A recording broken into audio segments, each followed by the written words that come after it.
Hürmetli Yılmahan Şayıkoğlu, sizlerden Aykin gazetindeki belgesinde hürmetinizden yerin еңбегіңізді және басының жұртқа танылып, тартыншылығына қосқан үлесіңізді ескере келе, редакция атынан алғыс айтамын. Газеттің 10 жылдық мерейтойымен және баспасөз қызметкерлер күнін құттықтаймын деп. Жылдан бері жұмыс істеп жатып, бірінші рет алғыс хат алып тұрған сондықтан арнайы жуамыз. Дәл осындай алғыс хатты біз Жексен ағай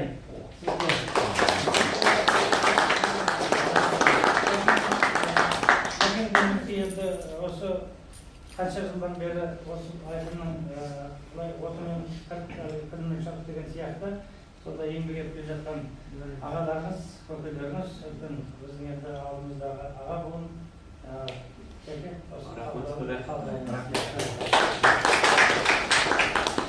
осындай мәтіндегі алғыс хатты Ағмарал Рашпанова ханымға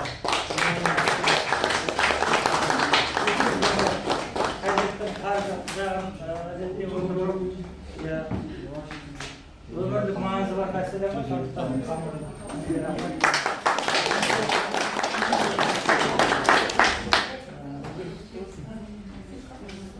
Осындай мәтіндегі алғыс хатты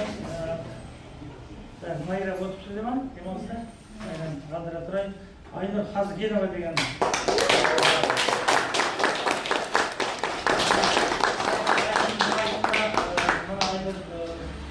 24 saat bularda жұмыс істеген солай ма? Күндіз түні. Сондықтан табысты бол.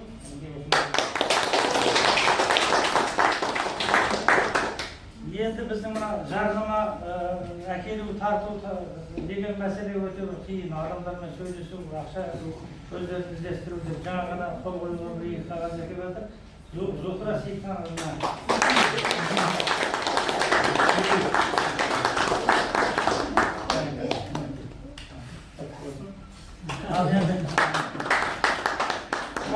Астанада жастар болса жақында қосылған тілшіміз бар еді, Таңшолпан Бекалқыз деген.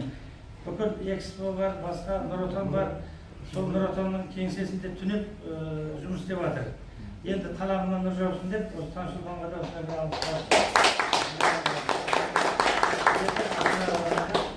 тапсырамын. Негізгі енді осы құттықтауларымыз осындай.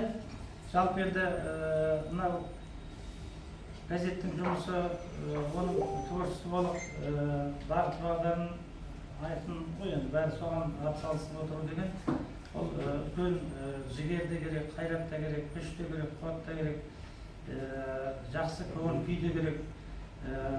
Мына жазу деген оңайлықпен келмейтін дүние, бәріңізде отбасыларыңызда бар нәрсе.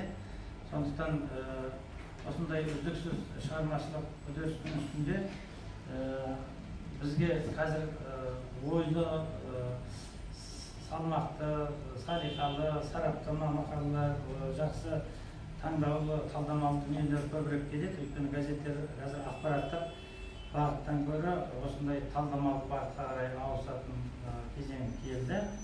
Ұлттық журналистиканың өзінің бір ерекшелігі қазаққа көп нәрсе, жаңа дүниелер, жаңа соны түсіндіру керек, насихаттау керек. Мысалы, жаңа міндетті мемлекеттік сақтандыру деген мәселе қазір газет бетінде тұрақты жүріп келе жатыр. Осындай дүниелерге сергек қарап, сол заман ырғағынан қалыспай жұмыс жасау деген үлкен нәрсе бар. Сондықтан бәріңізге де ендеріңізге саулық тілеймін, амандық тілеймін.